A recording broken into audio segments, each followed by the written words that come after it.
¿Se oye bien? ¿Se oye bien? Bien.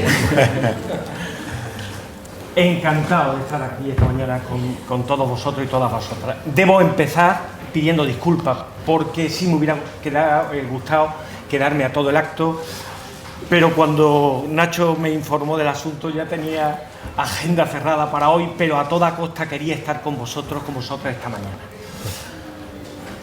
Siempre que puedo, digo a los alumnos de esta facultad y de cualquier otra facultad que quiera oírme, muchas veces los aprendizajes más relevantes, más potentes, más significativos que se producen en vuestro paso por la universidad se dan justo en situaciones como estas. Justo en esos espacios entre asignaturas, en esos espacios intracurriculares. Siempre animo al alumnado que viva con plenitud ese papel de universitario. Son muchos los actos culturales, científicos, sociales, que este centro organiza y que organiza la Universidad de Málaga en general. Y siempre les pido estar atentos a todos esos espacios porque son especialmente interesantes. Y este es un magnífico ejemplo de esto que estoy hablando. El viernes pasado presentaba un acto con César Bonan, no sé si estuvisteis o lo conocéis, que es el único español nominado al Global Teacher Prize, es algo así como el Nobel de los Maestros. Y en ese lugar yo decía que si alguien me pidiera cuál es el mejor invento que se ha producido, que la humanidad ha producido desde los cromañones a la actualidad, yo diría el mejor invento de la humanidad ha sido la escuela pública. Me parece que no hay ningún otro instrumento más poderoso, más eficaz para provocar, para generar libertad y justicia social en el mundo en el que vivimos. No hay otro más poderoso.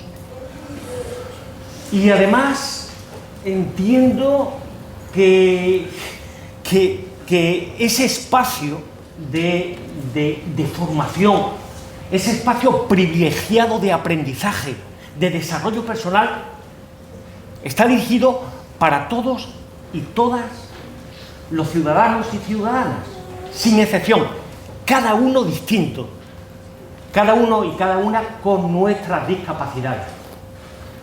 Yo, si tuviésemos mucho más tiempo, relataría la lista infinita de mis discapacidades, pero no tenemos tiempo para eso. Me atrevo a decir en público, pues por ejemplo, reconocer mi discapacidad para la música o mi discapacidad para el dibujo. Y hay otras muchas de las que me dan mucha vergüenza reconocer en público y no las voy a manifestar, ¿no? Pero son infinitas. Ciudadanos y ciudadanas, y especialmente profesionales de la educación, debemos estar permanentemente atentos para que la escuela pública cumpla ese reto. Permanentemente atentos. Alejandro, el ejemplo que hoy nos trae es eso, un magnífico ejemplo del ejercicio de esa responsabilidad, de estar atento de que la escuela pública sirva, funcione, atienda aquello para lo que está pensada que atienda. La verdad es que malos tiempos para la lírica, ¿no? Vivimos en unos momentos especialmente difíciles, en unos momentos en que la rivalidad de la ley del señor B se impone, que es la traducción de que lo que impera en educación no es generar los espacios más potentes para todo y para todas, sino la obsesión por la medición del aprendizaje. Miren, los maestros, las maestras, los profesionales de la educación somos o debemos ser expertos en generar las mejores condiciones para el aprendizaje de todos y de todas, y cada uno a su ritmo, y cada uno según su idiosincrasia, y no somos expertos que tasan a prueba de toda duda el aprendizaje de su alumno. Y quien diga eso miente como un cosaco.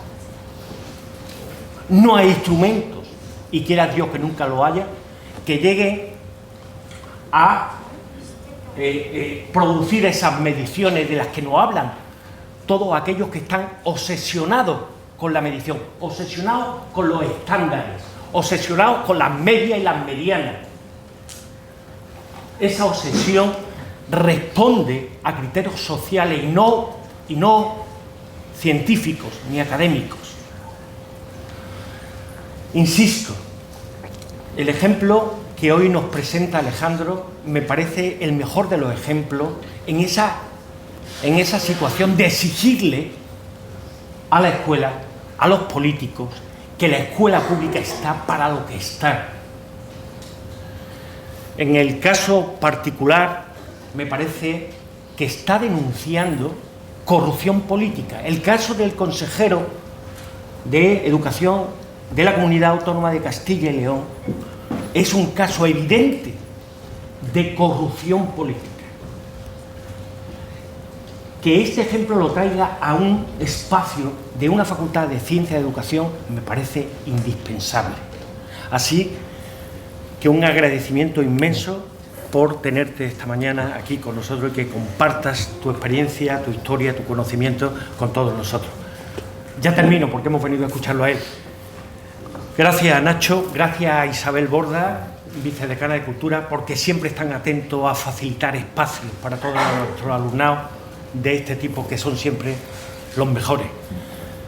Gracias a Rubén, protagonista absolutamente fundamental en esta sesión de trabajo. Y gracias a todos vosotros y a todas vosotras, y felicitaros por vuestro buen criterio a la hora de decidir qué espacio frecuentar. Y reitero mi disculpa por no poderme quedar con vosotros esta mañana, pero a vuestra disposición para lo que pudierais necesitar. Muchas gracias. Muchas gracias.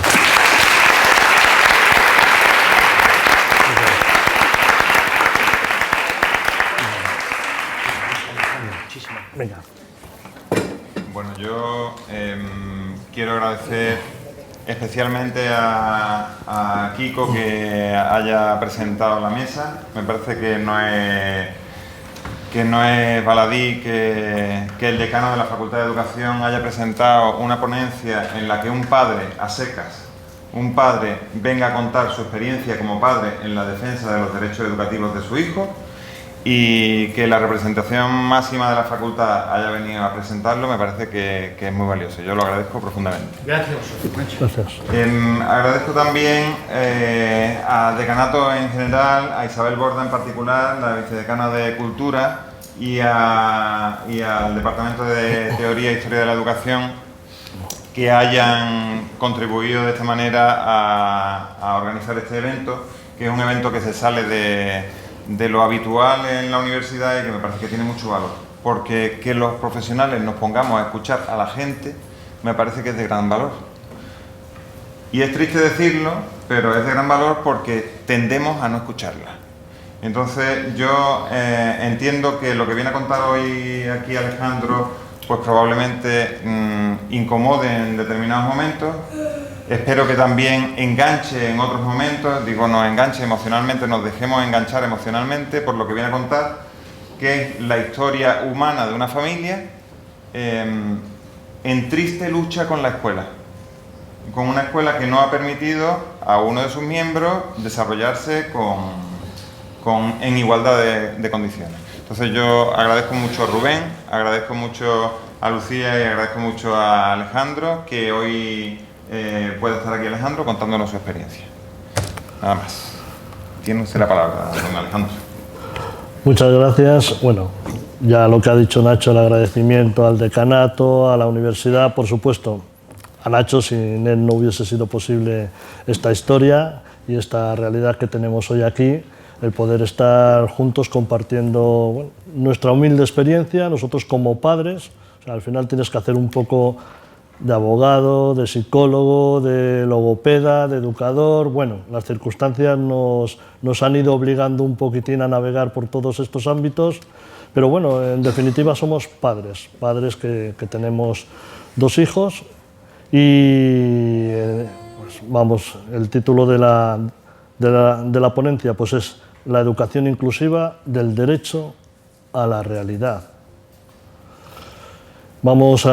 Quisiera poner un pequeño marco de juego hablando del derecho, porque lógicamente nosotros cuando ya teníamos un hijo, llegó Rubén, pues otro hijo.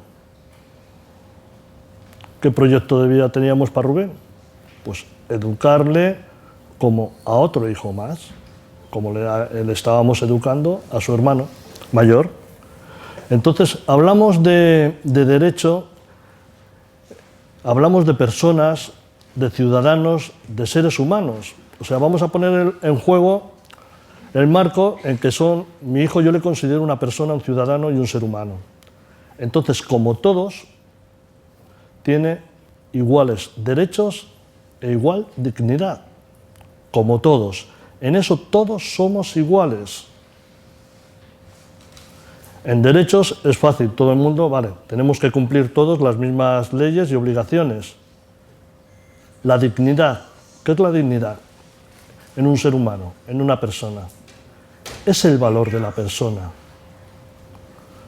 Yo, como persona, tengo el mismo valor que Nacho, como persona. Rubén, como persona, ciudadano y ser humano, tiene el mismo valor que Mariano Rajoy Brey. Rubén es un niño con síndrome de Down, Mariano Rajoy Brey es el presidente del gobierno de España, pero como persona tiene el mismo valor, tiene la misma dignidad. A partir de aquí ya podemos abrir el campo. Si estamos de acuerdo en esto, yo creo que tenemos un campo común en el que hablar, en el que poder abrir. Legislación, el derecho. Tenemos la Declaración Universal de Derechos Humanos, que así nos lo reconoce, el derecho a la educación inclusiva, el derecho que tenemos los padres, el derecho preferente que tenemos los padres a escoger el modelo de escolarización que queremos para nuestros hijos, para todos nuestros hijos. Eso lo tenemos reconocido en la Declaración Universal de Derechos Humanos. Lo tenemos también, está reconocido en la Convención de los Derechos del Menor. En los derechos del niño también está reconocido ese derecho a la educación inclusiva. En la Convención de las Personas con Discapacidad, también, con diversidad, está también reconocido el derecho a la educación inclusiva. Ahora en el siglo XXI, si hablamos de educación, tiene que ser hablar de educación inclusiva, si no, no estamos hablando de educación. O sea, a mí que no me cuenten otras cosas o que cambien toda la ley. La Constitución también nos reconoce ese derecho, tanto en el artículo 27 como en el artículo 10.1. El artículo 27, el derecho a la educación, el artículo 10.1, la dignidad y libre desarrollo personal de los ciudadanos. O sea, nos sobra legislación para defender el derecho a la educación inclusiva. Y yo como padre estoy obligado. Y la Administración está obligada en garantizar ese derecho, porque el derecho es del menor. Yo no puedo privar a mi hijo de que tenga derecho a la educación inclusiva. No puedo, porque el derecho es de él, de los menores, de todos los menores. Después, según las circunstancias, cada uno, lógicamente, pues modela su devenir según el calzado que lleva cada uno, según el camino que ha hecho. Eso ya son las circunstancias personales cada uno. Nosotros lo teníamos bien claro. Nunca creíamos tener que soñar, efectivamente, con una educación inclusiva, porque Rubén, desde los 2 años, empezó a estar escolarizado en una escuela infantil, preparándole el paso para la educación infantil, en un colegio ordinario, que era la opción que queríamos como familia. Que fuese al colegio ordinario, donde ya llevaba estudiando su hermano mayor 4 años. Y así lo hicimos, no hubo ningún problema, empezó la educación infantil, no hubo ningún problema, hasta el 4º de primaria, curso a curso, fuimos avanzando con nuestras circunstancias, bien, como todos, no hay ni más ni menos destacable en ese sentido, ocupándonos y preocupándonos, eso sí, procurando ser padres responsables, participando activamente en la vida del colegio, tanto en la APA del colegio como en el consejo escolar. O sea, teníamos una implicación bastante fuerte en la educación y tenemos en la educación de nuestros hijos. El problema llegó pues, después de llevar 8 años escolarizado, estando adaptado e integrado perfectamente al entorno, al colegio, a los profesores, a los vaivenes del día a día. Pues llegó un profesor en cuarto de primaria, un profesor nuevo, que ya de entrada pues, rechazó a Rubén en el aula. Nos lo dijo abiertamente. Solo quería niños normales en su aula. Bueno, yo tuve un par de tutorías con el profesor, porque ya desde el principio veíamos a Rubén más intranquilo de lo normal, le veías que no estaba a gusto, que no encajaba, que no empezaba a encajar bien, porque normalmente de curso a curso, pues bueno, siempre tienes un pequeño periodo de adaptación, pues cambio de curso, algún compañero nuevo, profesor nuevo, bien.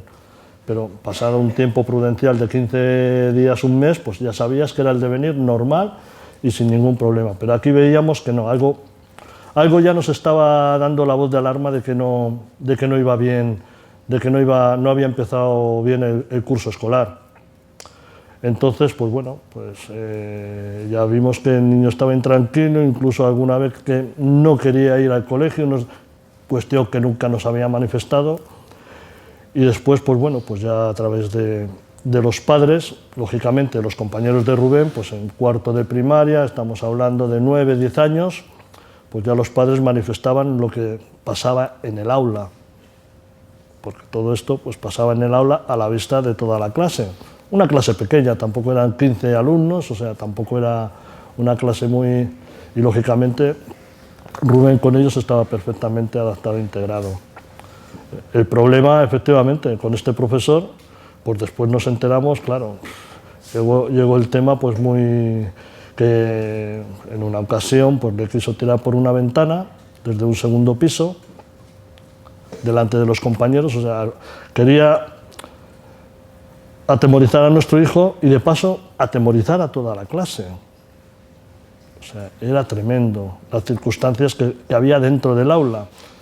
En otra tesitura, pues intentó agredir el profesor a nuestro hijo con una silla, se tuvieron que interponer los propios alumnos, los compañeros de Rubén, se tuvieron que interponer para que no atizase el profesor a Rubén. Todo esto no es opinión, todo esto está en sentencia judicial constatada y demostrada. Después os leeré un párrafo. O sea, la situación en el colegio se volvió insostenible. El problema, vale, puede surgir un problema, vamos a darle una solución. El problema se sabía, dentro del aula se sabía, era público que ahí había un conflicto. Niños de 9, 10 años. Los padres ya sabían del tema, el resto, un colegio pequeño de 150 alumnos, es una familia grande, nos conocemos todos, se sabe todo. El resto del profesorado sabía.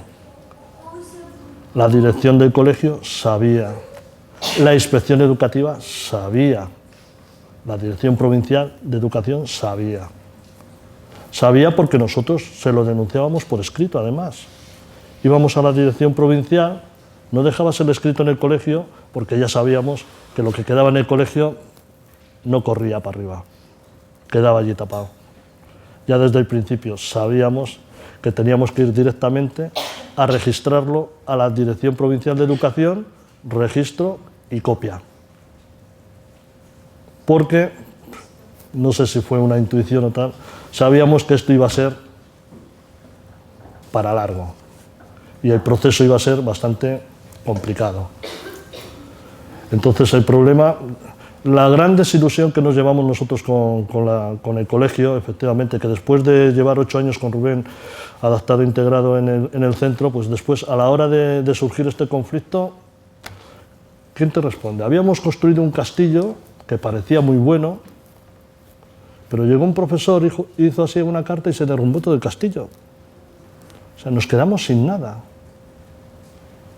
El niño culpabilizado, y el profesor que rechaza, discrimina, abandona y maltrata es el que promueve ante la dirección provincial y la dirección del colegio de hacer un informe y un dictamen para expulsar al menor del colegio. Cuestión que ocurrió. Hubo varios informes, nosotros no, lógicamente, firmamos la no conformidad, pero vino otro equipo de orientación, hizo la evaluación y es lo que pasa en los ámbitos profesionales. ¿Quién dice no a otro profesional? Dentro de la escuela, dentro de la judicatura, dentro de la fiscalía. Un médico se equivoca, a ver qué médico hace un contrainforme diciendo que ese médico se ha equivocado.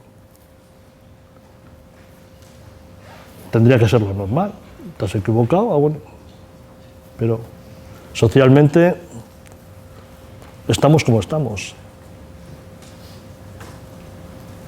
Todos queremos lo mejor, pero después las circunstancias nos llevan a donde nos llevan.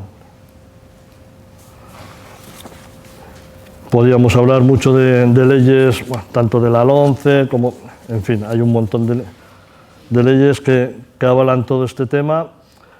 Lo que os comentaba, sí que quería hacer lo que comentaba, o sea, ya no es una cuestión de opinión lo que os acabo de relatar, el tema de las circunstancias. Tengo aquí la sentencia del Tribunal Superior de Justicia de Castilla y León, y en la que, en el fundamento de derecho cuarto, es sencillo, rápido, os lo leo literalmente, que había una situación ciertamente preocupante en el centro escolar es algo claro para esta sala. Y relata con nombres y apellidos, porque todo esto está documentado con nombres y apellidos. El profesor que le quiso tirar por la ventana, el profesor que le quiso agredir, una profesora que en el patio vio la madre de Rubén cómo le daba 4 bofetadas, lo vio la madre de Rubén. No estamos, no, me contaron, me dijeron, no, lo vio. Como otra profesora, otro profesor, sencillamente a los 2 minutos de entrar al aula, cogía y le echaba y se despreocupaba del alumno.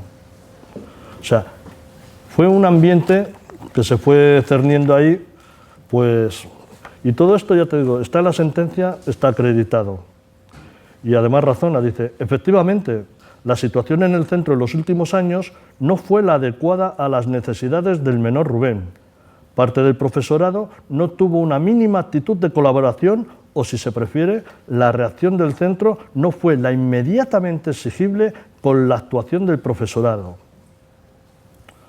Pudo haber incluso un funcionamiento anormal del colegio, estoy leyendo la sentencia.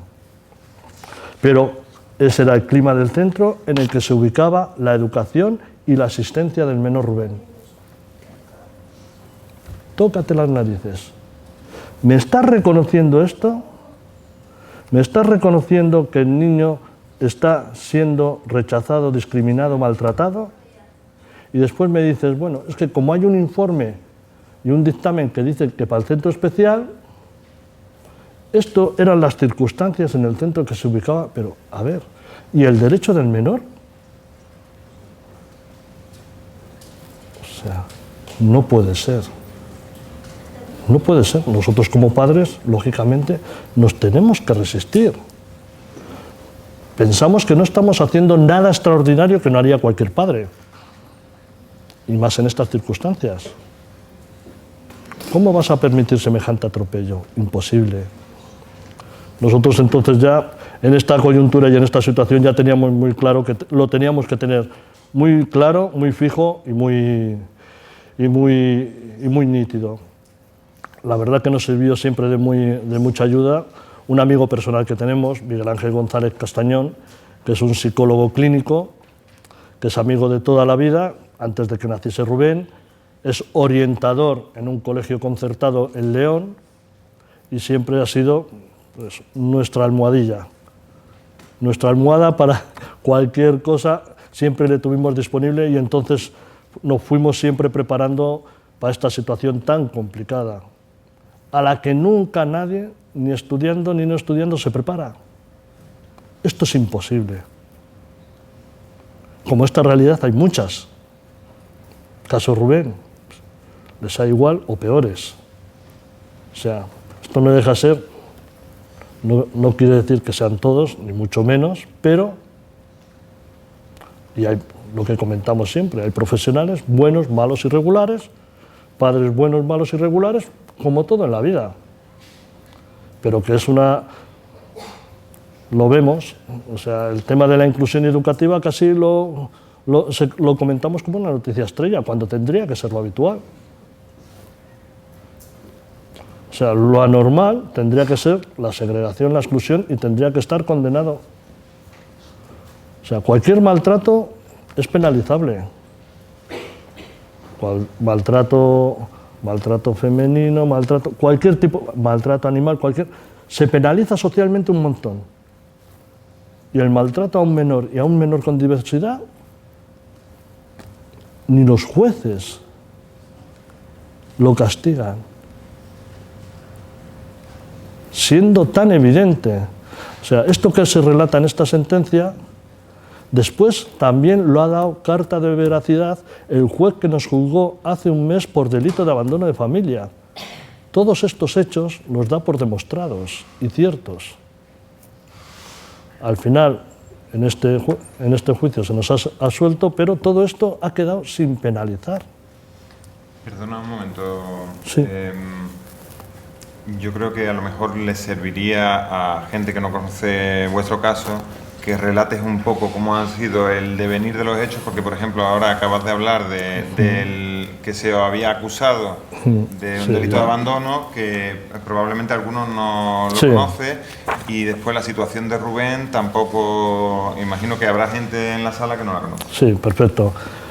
Bueno, pues entonces, lógicamente, nosotros al saber esta situación y estas coyunturas, a la Fiscalía de Menores de León le hicimos varias denuncias. Una previa, antes de tener la resolución administrativa de la segregación escolar de Rubén, ya le hicimos una denuncia de todos estos hechos a la Fiscalía de Menores de León. Y nos dijo que, bueno, que no había encontrado indicios para investigar este tema, y lo archivó. Después de la sentencia que os acabo de relatar, volvimos a hacer otra denuncia a la Fiscalía de Menores de León. Oye, estos hechos que constan en sentencia, a ver, fiscal de menores, a ver si esta vez se puede investigar esto y se puede depurar alguna responsabilidad de todo, cuando están los hechos tan claros, las personas con nombres y apellidos tan delimitadas. Pues aquí tengo el decreto de la Fiscalía de Menores de León, y dice, bueno, pues a la vista de los hechos, pues decreta que continúen en archivo dichas diligencias, que no se investiguen por no apreciar en las conductas descritas en los profesores o responsables educativos citados, relatadas por los testigos, como que no hay una habitualidad en el trato degradante y que no hay una intensidad en el dolo. O sea, que se le había maltratado poco a Rubén y que había sido poco. Poca cantidad. Poca cantidad. Nos quedamos, como podéis imaginar,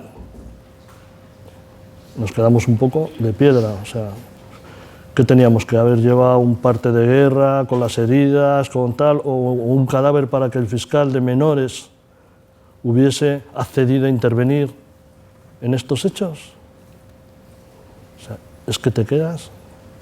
Si un fiscal de menores no está para lo que tiene que estar, para defender al menor, ¿para qué está un fiscal de menores? Cuando encima ya se lo das molido.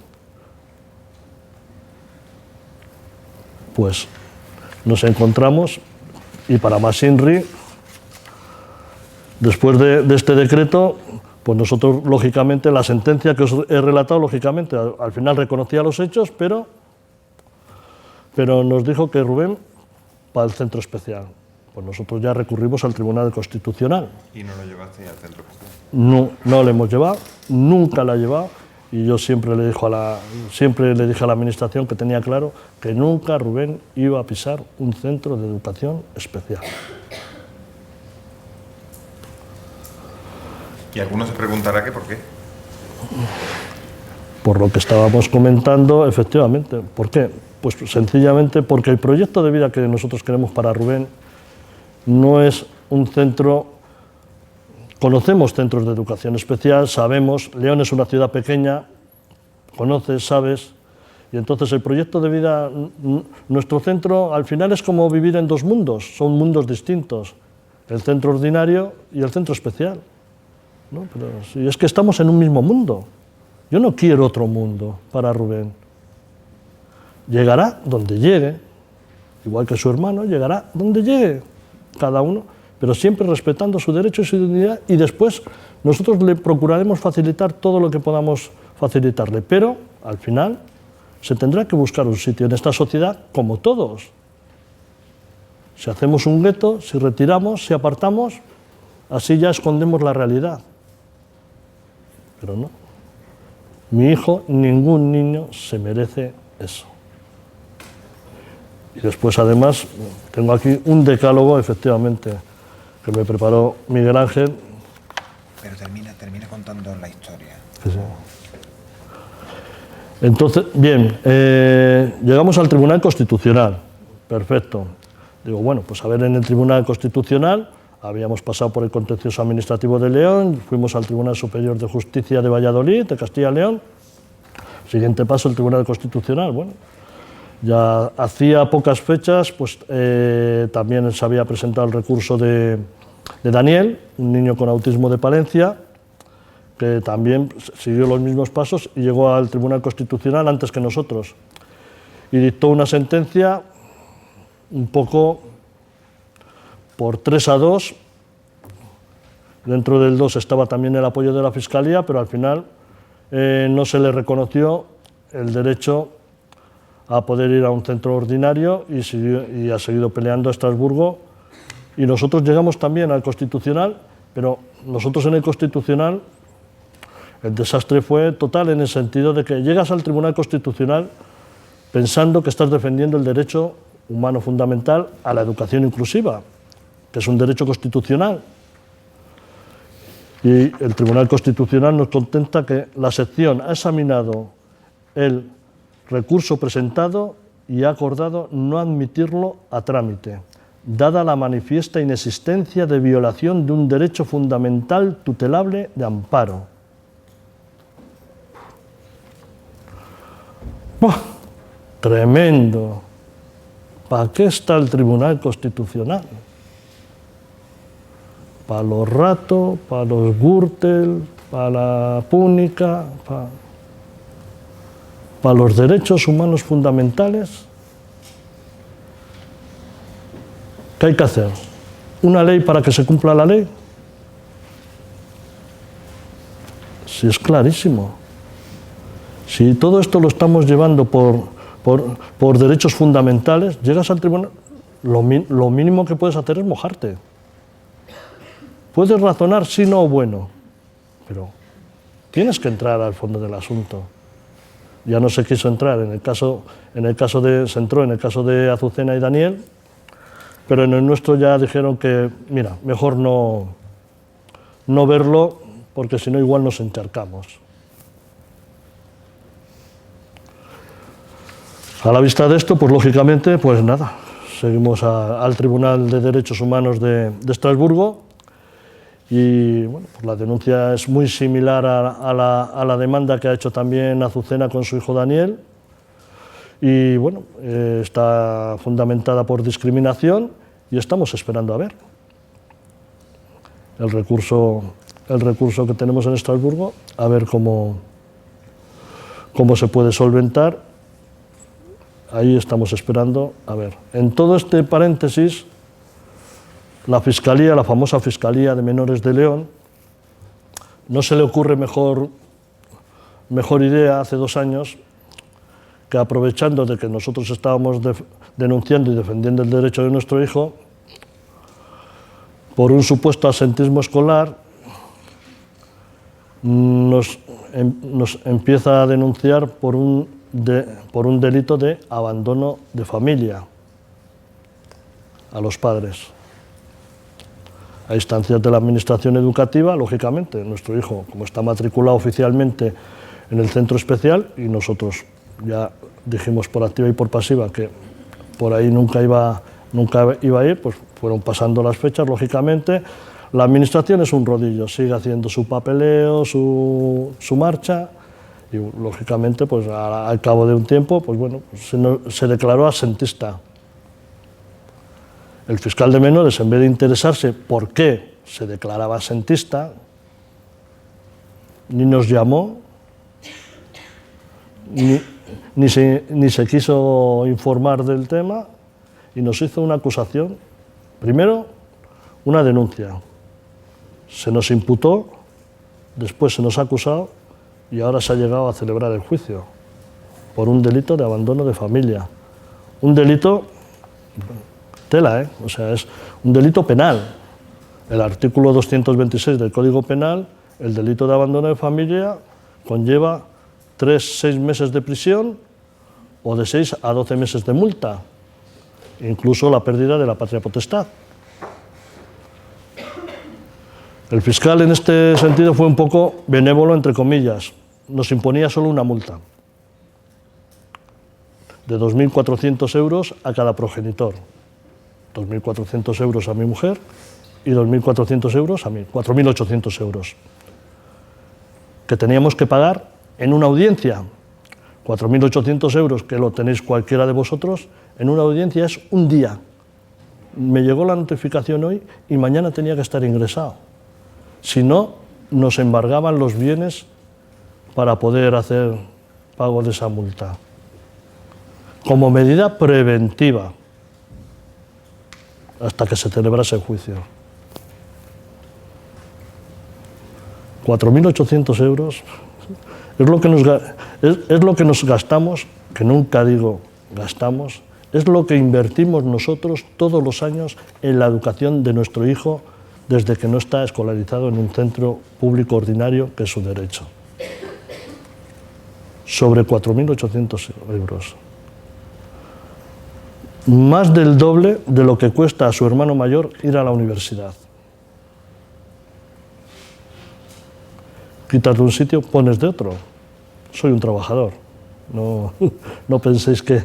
Pero bueno, en este caso, la inversión en educación, y encima lo vemos, funciona y funciona bien. La alternativa que hemos buscado tanto desde casa como desde profesionales externos, Rubén no está desamparado ni desprotegido. El fiscal, digo que es una denuncia falsa porque sabía que el niño está protegido, porque le hemos llevado informes de profesionales externos y de las actividades, y como digo yo, hemos salido en la prensa escrita, en televisión, en radio, en todos los medios habidos y por haber, demostrando de que nosotros cuidamos a nuestro hijo, no le tenemos abandonado.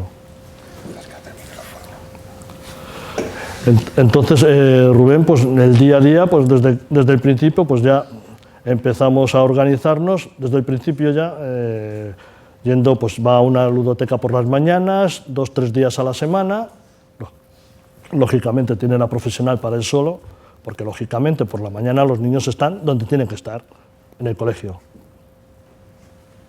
Rubén, a través de una profesional que ya conocíamos, pues fenomenal. Ahí pudo ir a la ludoteca 3 días por la mañana, después también va a actividades por la tarde en Amidam, actividades extraescolares, por así decirlo, también logopedia, tiene su piscina terapéutica, su taller de teatro, sus salidas de grupo, bueno, distintas actividades, aparte del apoyo que en casa le damos nosotros como padres, incluso su hermano pues también está implicado y lógicamente pues también le toca también apoyar el tema.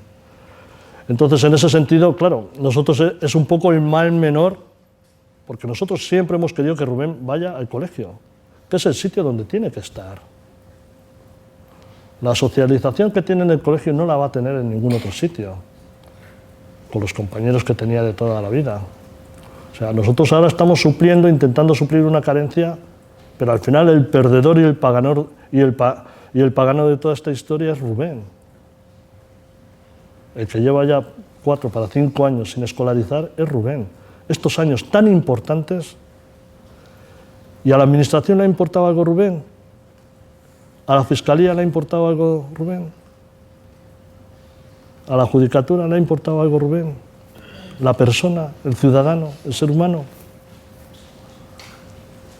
Sí que se han preocupado efectivamente de perseguirnos a nosotros como padres, de intentar querernos hacer la vida imposible. Hemos tenido todas las trabas habidas y por haber, de llamarte mal padre, no sabes lo que hacéis, no queréis lo mejor para vuestro hijo, bueno, en fin, todo por profesionales educativos dentro de la administración que te estaban presionando para torcer la voluntad clara y firme que tenemos del derecho humano fundamental, que es la educación inclusiva.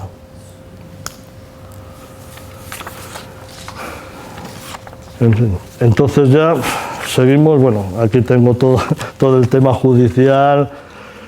Tuvimos un apoyo muy importante en todo este devenir, pues claro, ya cuando se veía llegar el tema del procedimiento de abandono de familia, pues claro, era un tema, porque el tema de la escolarización, pues le estábamos peleando en el tema contencioso administrativo y bueno, pues estábamos llevando, pero claro, ya el tema cuando empezó a derivar por el proceso penal de abandono de familia a nosotros como padres, pues ya hubo una movilización bastante mayor, tanto de parte la petición de firmas que hicimos en Change.org, que estuvo auspiciada por Down España y que fue un impulso bastante importante a nuestra demanda, como también a través del CERMI el acceso que pudimos tener a la Fiscalía General del Estado. No saben qué es el CERMI.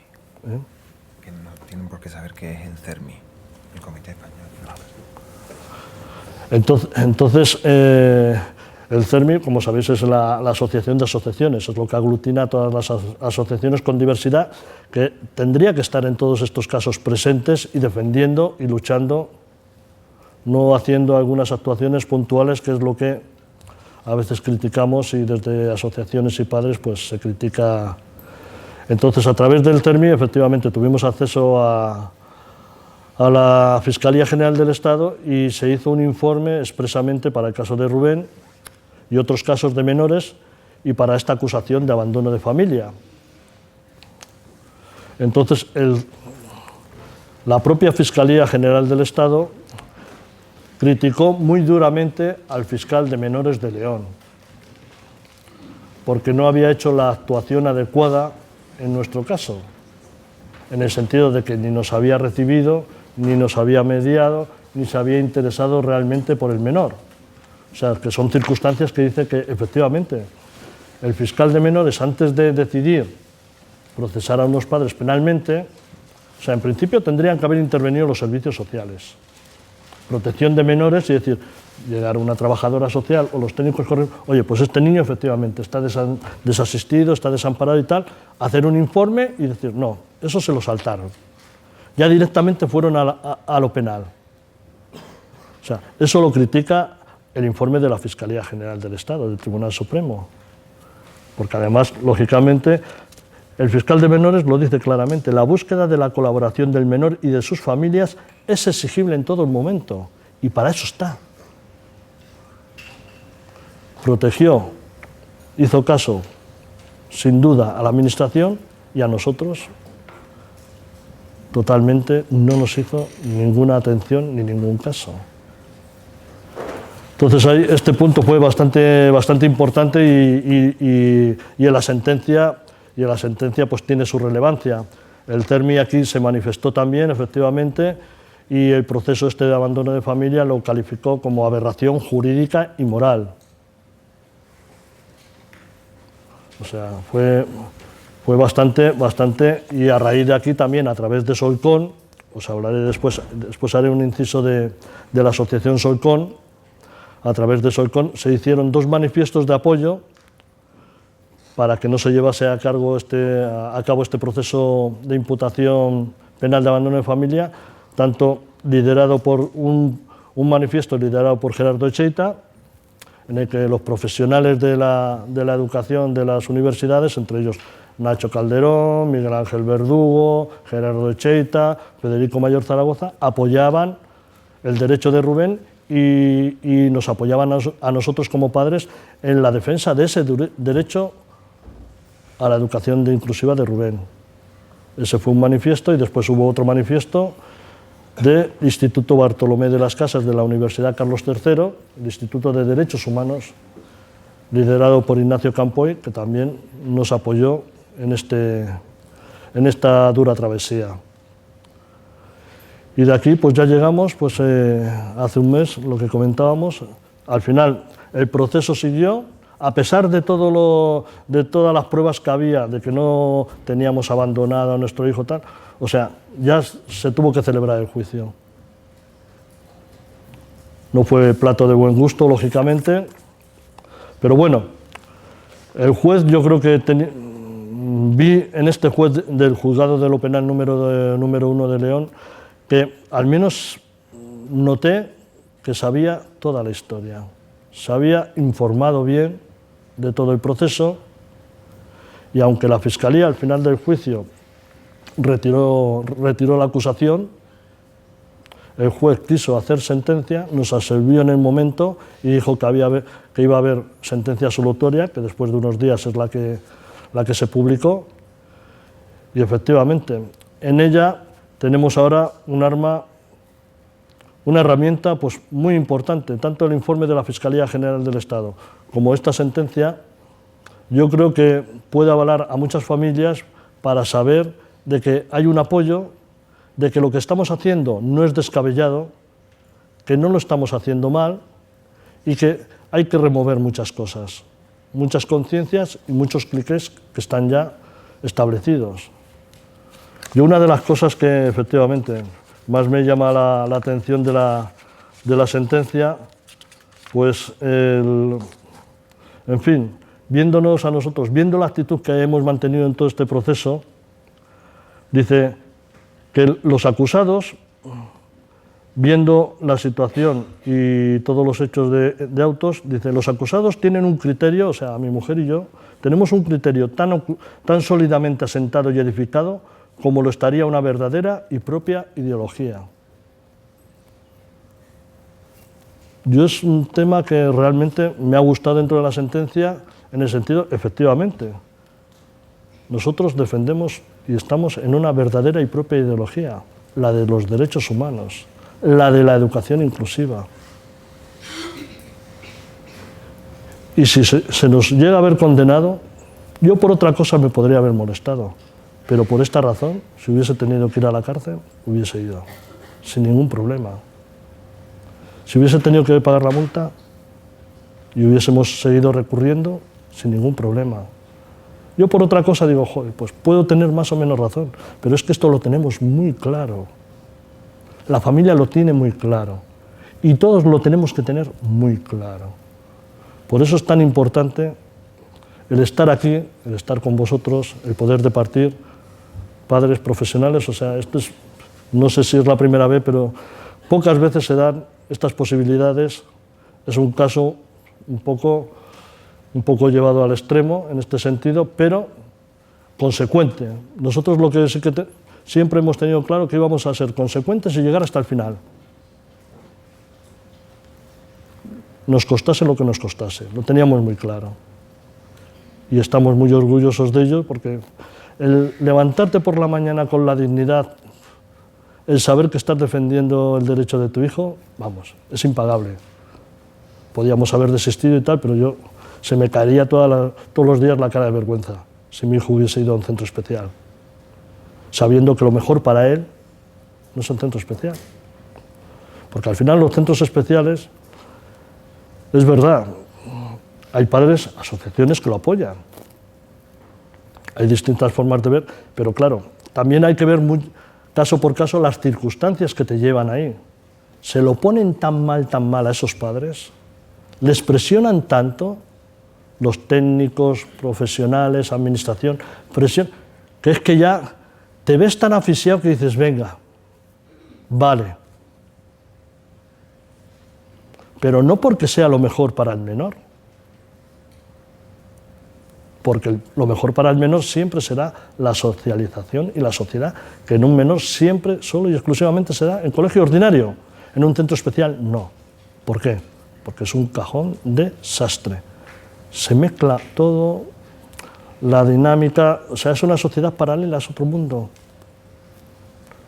Y yo, si educo a mi hijo para la vida, es para que sea lo más autónomo e independiente. Y eso tiene que ser en una sociedad normalizada, y cada uno con sus defectos y con sus virtudes, con sus progresos y con sus dificultades. Si nadie va a decir, si mejor que nosotros a nuestro hijo no le conoce nadie.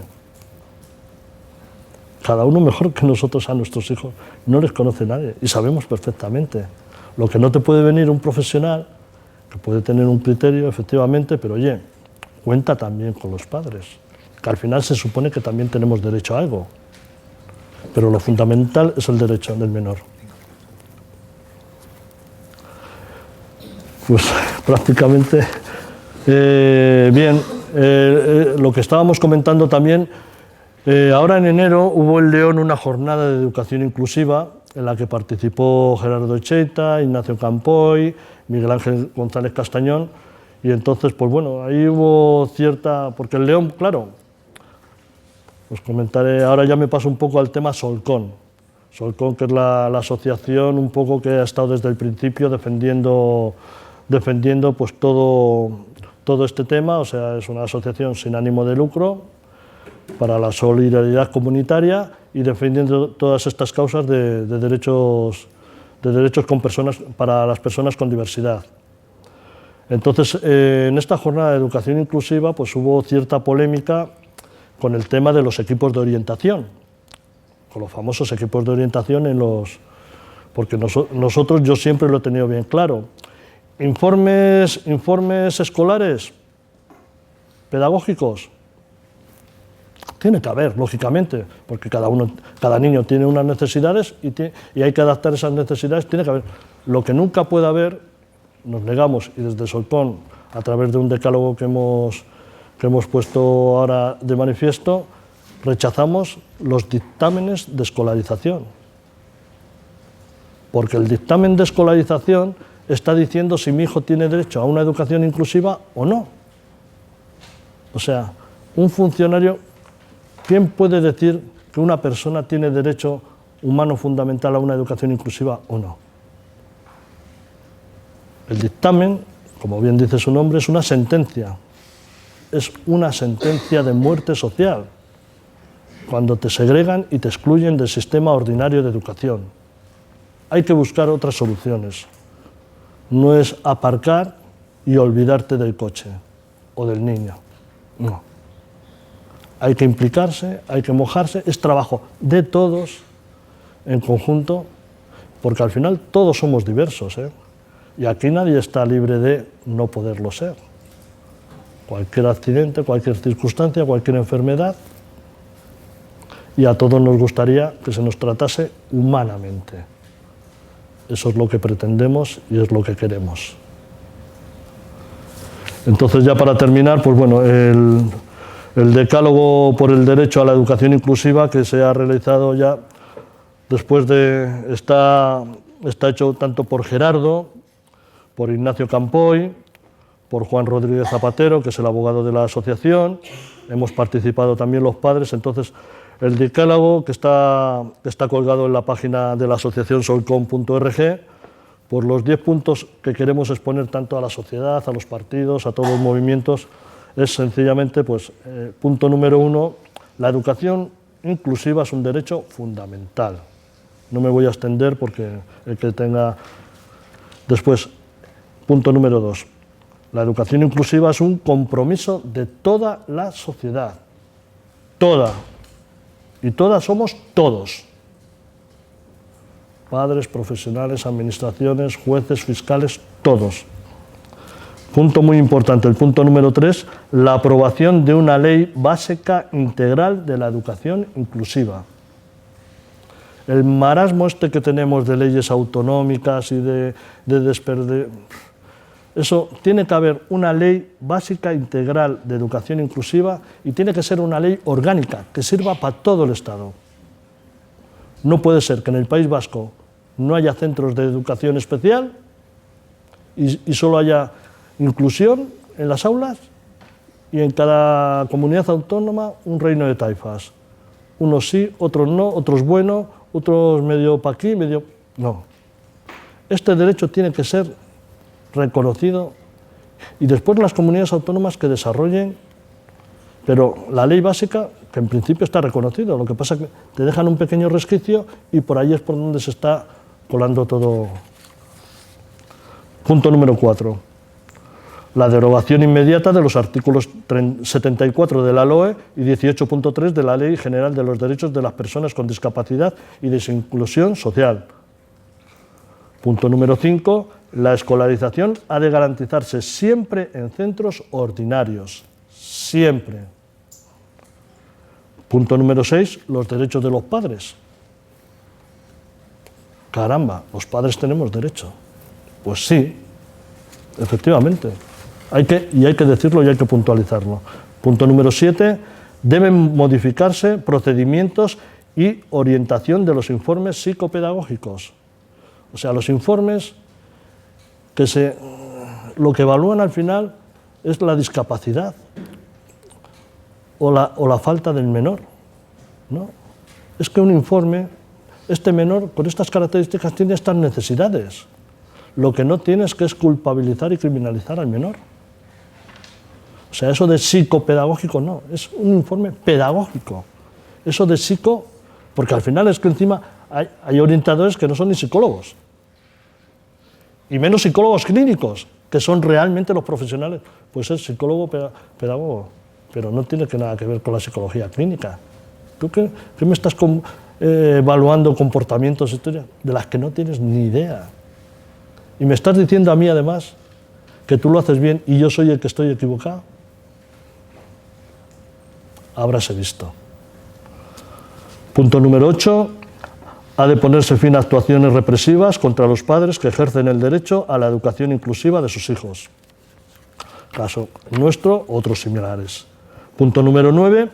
Los poderes públicos están obligados a poner todos los medios personales y materiales para educar a todas las personas, incluyendo, por supuesto, a los alumnos con necesidades educativas especiales en centros ordinarios, al menos hasta la finalización de la enseñanza obligatoria. Al menos. Y punto número 10 y último, el Poder Judicial y la Fiscalía han de tener un papel activo en la protección efectiva del derecho de la educación inclusiva. Pero claro, al final hay fiscalías, ya la Fiscalía de Menores de por sí tendría que ser una fiscalía efectivamente específica y tendría, pues yo no sé, habrá que poner una fiscalía específica dentro de menores de temas de educación. Y de educación que se arregle a la Convención y a la Constitución y a los derechos humanos. Nos queda mucho, pero allá estamos. Como siempre digo, para terminar, ya los que me vais conociendo un poco, siempre digo lo mismo, lo mejor está por llegar. Seguimos y seguiremos. Muchas gracias.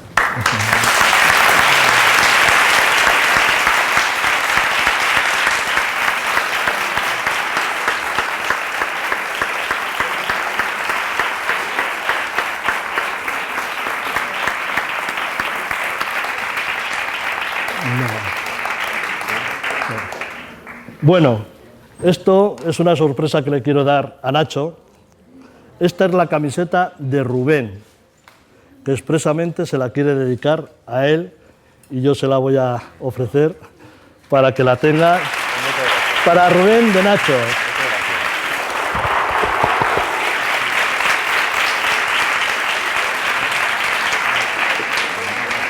Muy fuerte para Rubén. Muchas gracias por el regalo, que me lo voy a guardar en mi despacho, para que decore bien. Bueno, yo agradezco mucho las palabras de Alejandro. Él ha ido exponiendo un poco toda la trayectoria Yo ahí se me venían muchas ideas a la cabeza, muchas preguntas, muchas inquietudes. Seguro que a vosotros y vosotras muchas más que a mí todavía, porque yo ya conozco algo el caso de ellos. Yo haría hincapié solo en una cosa, antes de que empecemos con las preguntas y con el debate, que probablemente sea lo más interesante de toda la sesión. Yo haría hincapié en una cosa, es que todos estos avatares que han vivido, primero Rubén, Sí. y después el resto de la familia, están causados por profesionales que nos hacemos llamar profesionales de la educación. Quiero decir que esto no es algo que... no es una pelea que haga Alejandro Lucía con los jueces, sino que es una pelea que se ha generado en un contexto educativo donde cualquier conflicto debería ser el germen de procesos intensos, procesos educativos que sean especialmente intensos. Es decir, porque al final lo que estamos pensando es cómo queremos que sea la sociedad y cómo estamos construyendo la sociedad. Y sabemos que la sociedad ahora mismo es desigual y la escuela debería ser un sitio donde esa desigualdad se va transformando.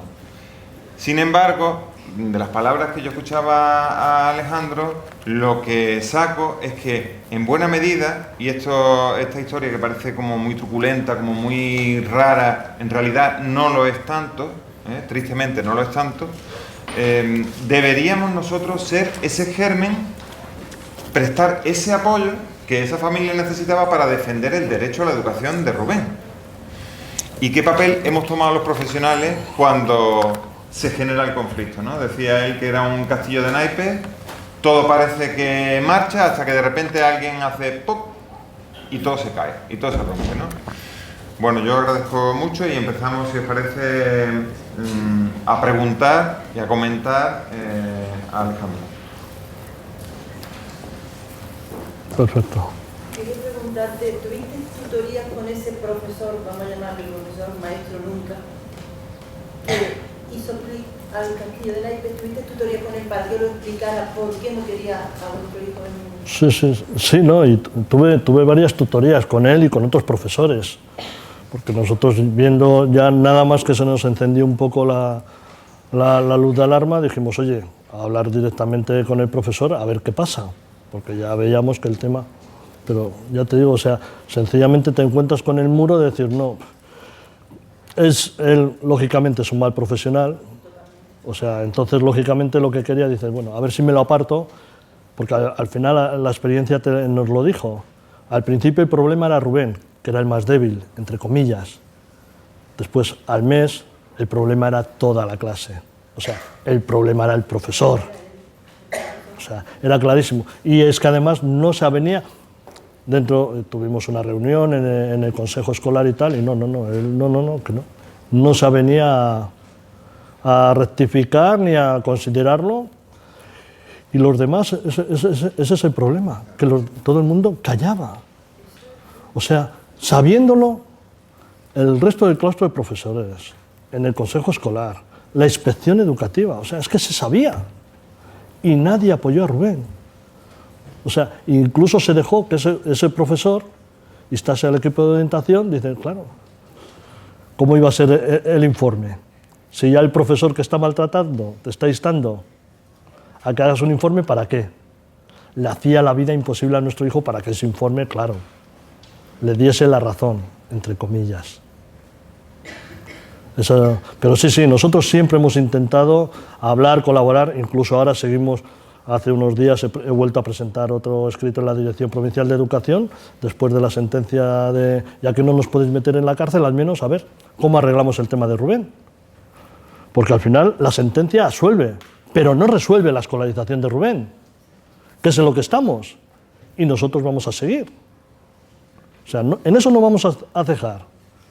Entonces, pues ahí ya estamos, pero bueno, este muro... La fotografía es muy... Porque este muro Rubén está en una pared. Ha sido por casualidad, pero refleja muy bien la realidad. Porque esa pared es un castillo. Ese fue el gran muro que se fue levantando. Es una metáfora, pero el castillo de Montalegre, en Valladolid.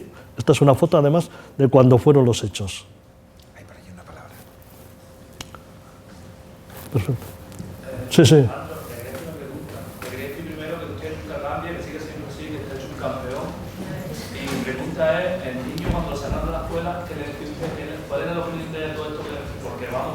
seguíamos luchando, pero ese niño dice, bueno, tengo 8 o 9 años, Miguel, me sacan de una escuela, ¿qué le decía usted? Claro, es que es evidente, es claro, son personas. Sabía que algo pasaba. Nosotros siempre nunca hemos hablado mal de un profesor en casa. Delante de nuestros hijos, nunca. Vivimos al lado del colegio y hoy en día nos cruzamos con profesores que no han defendido a Rubén. Y nos los cruzamos todos los días. O sea, y mi hijo, si les ve de refilón tal, incluso hasta les saluda.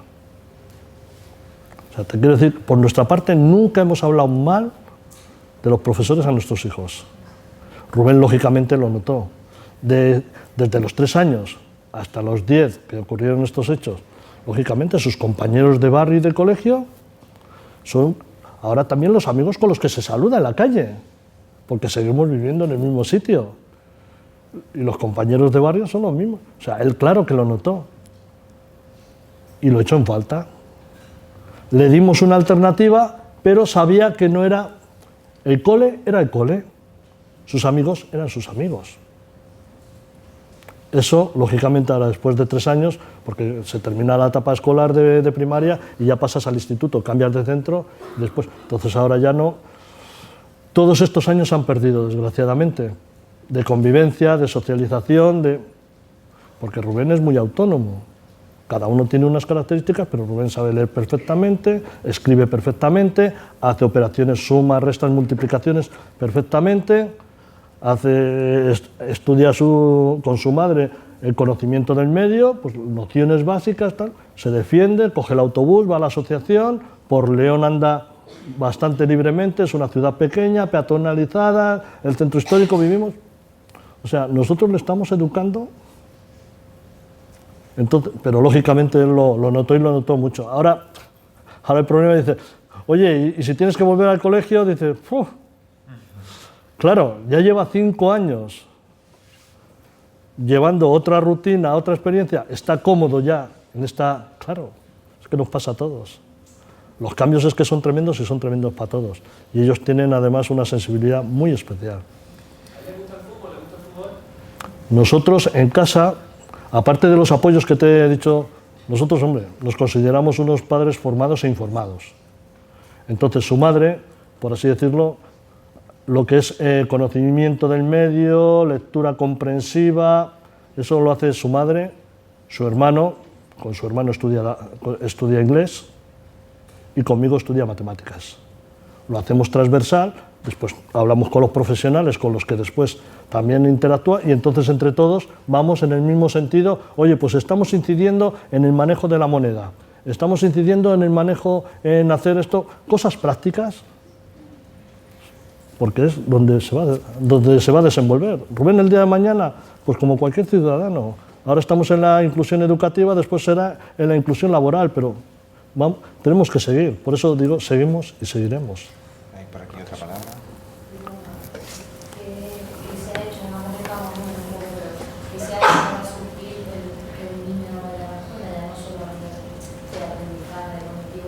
¿Cómo? Perdón, no te... ¿Qué se hace para suplir el hecho de que un niño no vaya a la escuela? No a nivel solo cognitivo de aprendizaje, sino a nivel, por ejemplo, de relación.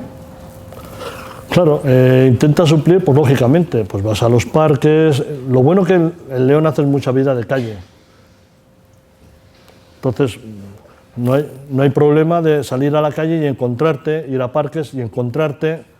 O sea, estamos en lo de siempre. Si te quedas en casa y le tienes en el armario, pero si sales y quieres socializarte y convivir, pues no hay ningún problema. O sea, lo va supliendo, que no es lo mismo. No es lo mismo que estar en la escuela, estar en el colegio, siguiendo una normativa y una socialización, que además entre ellos, en el grupo, en los compañeros, lo que comentaba, sus compañeros le conocen perfectamente a Rubén, le conocían mejor que los profesionales. Los profesionales cambiaban de año en año, pero había algún problema en la clase y ya los mismos compañeros le decían al profesional, no, es que Rubén quiere esto, necesita esto otro. ¿Entiendes? O sea, Claro, no es lo mismo, pero sí que tenemos, a mí me gustaría que nos fuéramos con una idea bien clara, que la experiencia que está teniendo Rubén la tiene porque lo hemos excluido los profesionales de la escuela. No, que ahí sí que me gustaría que mirásemos hacia donde hay que mirar, ¿no? Que está teniendo esta experiencia, que es una experiencia de exclusión, porque lo es, porque los profesionales lo hemos puesto fuera de la escuela. Había una palabra por aquí. ¿No ha tenido nunca ocasión de ir a otro centro en el que no lo incluyeran? ¿Cómo? Si ha tenido ocasión de ir a otro centro... Ah, perdona. Pues imposible. Pero no porque no haya habido oferta de centro. Imposible. Porque la administración nos dijo sí o sí al centro especial. No nos da ninguna otra posibilidad, teniéndolas. Porque económicamente, ya ves, si me gasto casi 5.000 euros al año en inversión educativa para Rubén, le puedo llevar al mejor colegio privado que me dé la gana. Pero la matriculación está secuestrada en el centro especial. No nos deja, y menos a nosotros, porque nosotros al final nos hemos convertido en un problema para la administración. Nunca pensó que íbamos a llegar tanto y tan lejos. Y entonces, pero posibilidades en León, mismamente, en el centro concertado, donde está el amigo este que te digo, que es orientador, siempre hemos tenido las puertas abiertas. Y en otros centros en León, sin ningún problema. Pero no nos deja la administración, tiene secuestrada la matrícula en el centro especial. O sea, es un tema político al final. Yo creo que Alejandro ha dado una clave ahora, que esta familia es una familia peligrosa para el status quo de la escuela, como la entendemos. Es una familia que pone en cuestión cómo está funcionando la escuela hasta ahora. Y al poner por delante el derecho de Rubén y ver la administración que no paran, que no lo pueden parar, claro, es una familia peligrosa. Mi pregunta al final siempre es, ¿pero qué papel haría yo como profesional en esa situación? ¿Sería yo capaz de enfrentarme a un claustro para defender el derecho a la educación de uno de los alumnos del centro? Había varias palabras, una por aquí, otra por allí y otra por aquí. Yo, Alejandro, no tengo ninguna pregunta que hacerte, simplemente darte la enhorabuena por haber llevado el caso de Rubén hasta la cima, porque grano a grano se hace una montaña. Nos queda todavía por escalar, ¿eh? Pues grano a Pero grano se hace una montaña y, muchas gracias. Y pienso que podéis ser un gran apoyo para otras familias que... Es lo que pretendemos realmente, pues bueno, saber que es una misión muy difícil, muy complicada, pero no imposible. Si se quiere, se puede. Eso, y los padres nos tenemos que mentalizar de que si queremos, podemos. Y los profesionales. Y los profesionales, claro. Desde mí.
Que la administración no atiende con los recursos suficientes es porque yo considero, bueno, que consideran que es un tema ideológico, un tema de que no se quiere. Recursos hay para muchísimas cosas. Por ejemplo, teníamos miles y miles de millones al año. Lo que pasa es que es una manera no solo de conseguir la educación, sino también de conseguir la sociedad, de estratificarla y decir, tú sí nos vales, tú no nos vales, y los derechos de cada uno. Es un tema ideológico respecto a lo que comentaba Alejandro, de que todos valemos lo mismo, todos tenemos la misma dignidad. Pero sin embargo, es de justicia al que más necesita darle más recursos. La justicia no es darle a todos por igual, sino a un niño que necesita recursos, pues se tiene que dar los recursos necesarios. Y no es tanto, sino es un tema, pues lo mismo que hay quien tiene una ideología de cualquier tipo, ya sea derecha, izquierda, pues por lo general, sí, en teoría están las leyes, pero no se cumplen. Y no se cumplen porque realmente no se cree en que todos somos iguales, todos tenemos los mismos derechos y a la vez todos somos diferentes. Y ya por terminar, no quiero entrar, no voy a hacer campaña aquí y demás, pero ha habido casos fragantes como por ejemplo Javier, el decir que es de responsabilidad de que una persona con tara se esterilice, eso es un pensamiento nazi. Eso es la eugenesia, eso es un eurodiputado de Ciudadanos que representa un partido. Y el que nadie se lleva a la cabeza, o muy poca gente, quiere decir que en el fondo todos tenemos algo de nada. Y simplemente eso es lo que quería yo. Sí, sí, está claro, cada uno, nuestra experiencia como padres, tú como padre, yo, cada uno tenemos una experiencia, una visión, pero al final todos estamos apuntando lo mismo. Efectivamente, el poder canalizar y efectivamente. Casos como el suyo, que es un caso muy claro, esto se llama mucho la atención, pero que ya en la Cala de este curso hemos tenido otro caso también muy relevante, el que se pongan de acuerdo. Sí, sí. Una clase, los padres, por decir, no llevamos a nuestros niños hasta que esta alumna no salga del aula y salga del colegio. Y se han negado a llevarlo, se han puesto de acuerdo. Sí. Y bueno, en prensa, en Diario Sur, estamos hablando de una niña que sí. ha tenido unos problemas, pues por una mala praxis educativa. Sí, porque no se han puesto los recursos, la administración se ha negado, más que se ha hecho, yo también llevo estado 6 años en el Consejo Escolar, solicita reuniones con planificación educativa y simplemente ni siquiera se tienen en contestar. Yo este año he optado por cambiar mi hijo de colegio, me he llevado a Málaga, está en un colegio aquí en Málaga y estamos muy contentos. Y menos mal que lo hice, porque ahora habría llegado hasta este punto. Sí, atañe a todas las administraciones, atañe a todas las comunidades y a todos los partidos, porque es un tema de creer en una sociedad igualitaria, en una sociedad de que todos valemos por igual, o no se cree en eso. Y ahí está, pues, es un tema pues, social. Bueno, muchas gracias. El caso del que habla, de la Cala, es un caso sangrante de nuestra localidad, o sea, de nuestra provincia, totalmente actual.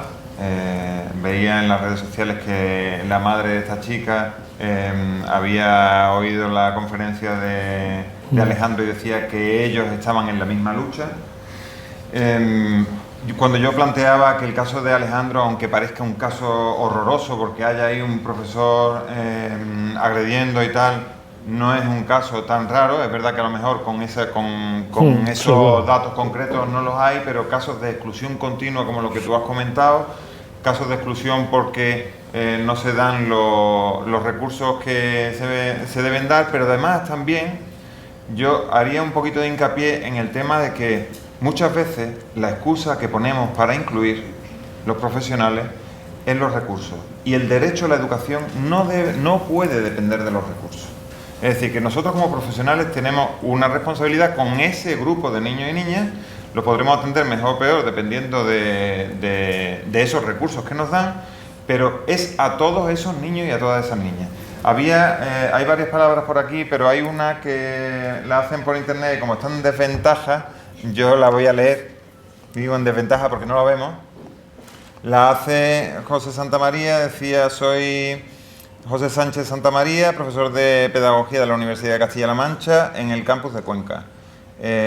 Ando por Bélgica y he tenido un ratito para escucharte. Felicidades. Estudio con énfasis el rol de la orientación en la equidad educativa. Me gustaría saber cuál es el papel que a tu juicio deberían jugar los orientadores en estos procesos como promotores de inclusión. Claro, es que el problema para la dirección provincial es muy fácil decir, no, si es que el orientador te está diciendo con este dictamen que vaya a un centro especial, se lava las manos, cuando realmente la decisión es del director o de la directora provincial, del comité de escolarización que ellos presiden. Lo que pasa es que utilizan a los equipos de orientación para hacerles el trabajo sucio, entre comillas, porque al final esto no deja de ser política educativa, y es transversal.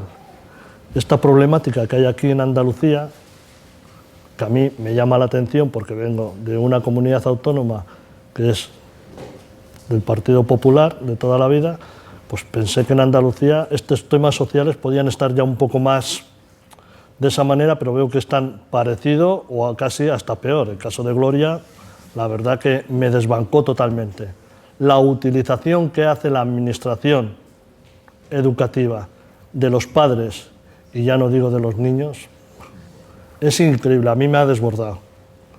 Porque en nuestro caso los padres nos apoyaron, los menores tuvimos el fallo de la administración. Pero claro, pero nunca la utilización que se ha hecho realmente de esos padres y de esos niños para apartar a Gloria de su colegio. Los equipos de orientación tienen que estar para informar, nunca para sentenciar y decidir quién tiene derecho humano fundamental a educación inclusiva o no. Es que eso no se tiene que discutir. Es que eso no se tiene que discutir. Y es la utilización que hace la administración, el brazo ejecutor. Me has contestado, para preguntarte por el apoyo de la familia, los compañeros de... En nuestro caso, tremendo. Tremendo porque al final encima es la verdad, porque después en plan de cafetería o en plan de patio colegio todo el mundo habla, comenta tal y cual, pero hay que ir al juzgado y declarar. Y fueron al juzgado y declararon, no uno ni dos, fueron 4 padres y querían haber ido 10. Y dijo el abogado, no, con 4 ya nos vale. No hace falta que vengan los 10. Pero los padres querían ir a declarar y a denunciar esta situación. Movilización social, hubo allí, no sé, si los padres se manifestaron de alguna manera, no únicamente apoyando en el juzgado, sino allí en el colegio, ¿hicieron algún tipo de movilización social? No, ya, hombre, tampoco de aquella de primeras. Es un tema relativamente nuevo, o sea, tampoco se ha movido, ahora procuras ya agilizar. Con esta experiencia ya hemos aprendido también, por suerte ahora también hay familias que a través de nuestra experiencia están consiguiendo que ahora no haya dictámenes de escolarización segregadores, y ahora porque la Administración Educativa en León sabe que si el padre se opone y sabe que cuenta con nuestra experiencia, nuestro apoyo, el apoyo de Solcón y de otras organizaciones, entonces ahora ya se cuida, este año además es electoral, ya se cuidan de que haya ruido. Dice, ya con vosotros tenemos bastante. Allí en Castilla y León y en León, y entonces sabemos de 4 o 5 casos de chicos que iban a ir al centro especial sí o sí, porque ya se lo tenían ya sentenciado, y al final los padres plantándose han dicho que, bueno, pues vale, que sigan por centro ordinario, haciendo camino al andar, poco a poco. Bueno, yo tengo que decir...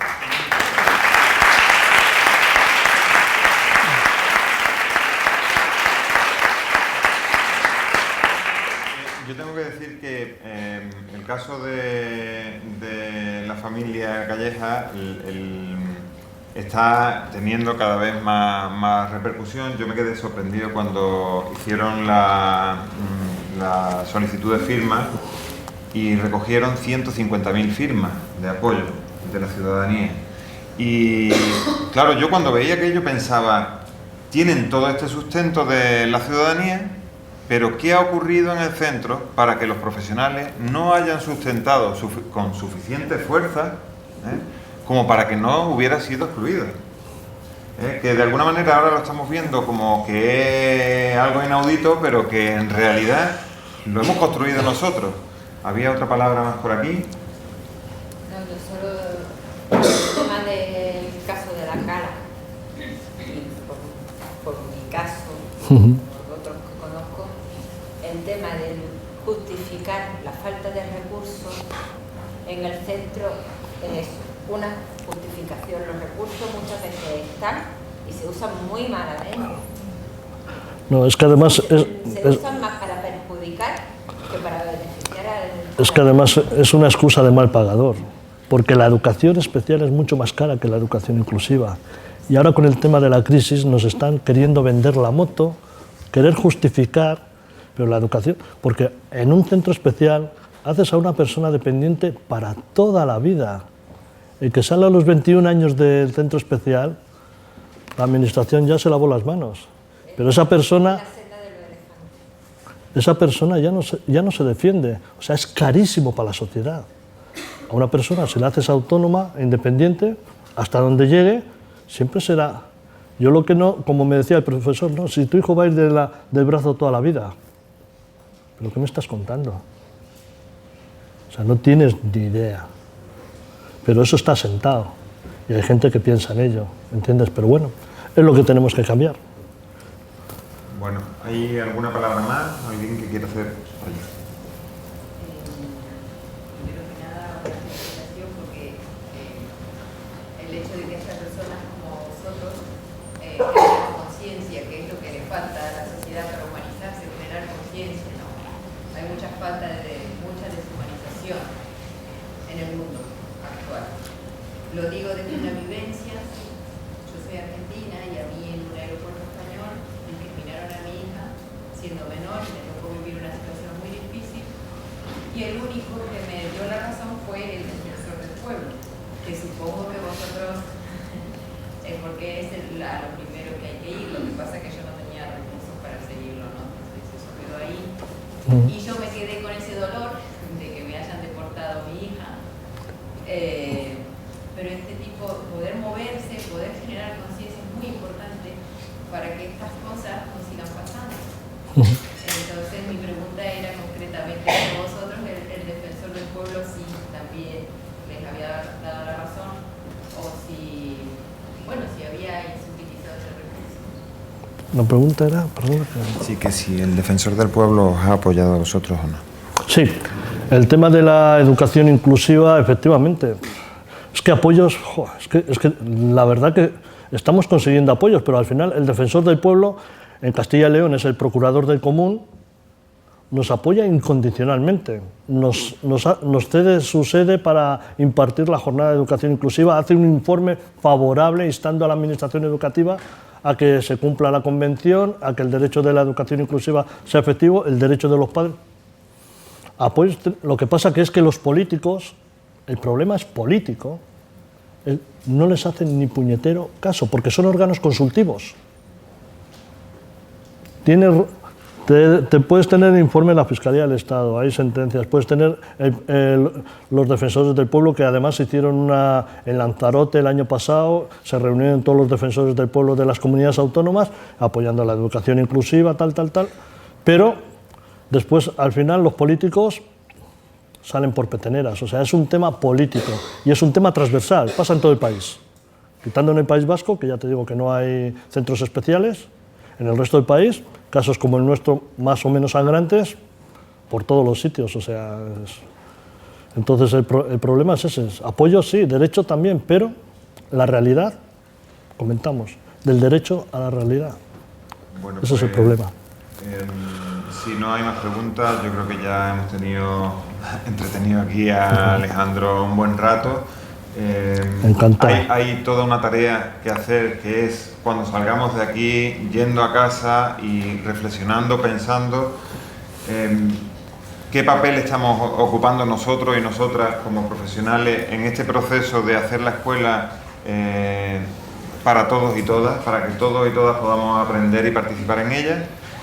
¿Qué papel estamos ocupando? Si estamos siendo obstáculos a la inclusión o estamos provocando que esa escuela sea para todos y para todas. Y cómo deberíamos replantearnos nuestra profesión para que el compromiso que demuestran familias como la de Alejandro sea también nuestra propia empresa, nuestro propio compromiso. Muchas gracias a todos y todas. Muchas gracias.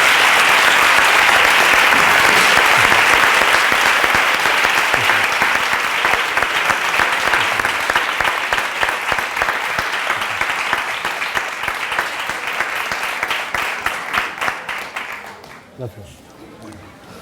Bueno, Nacho. Pues muy bien, ¿no?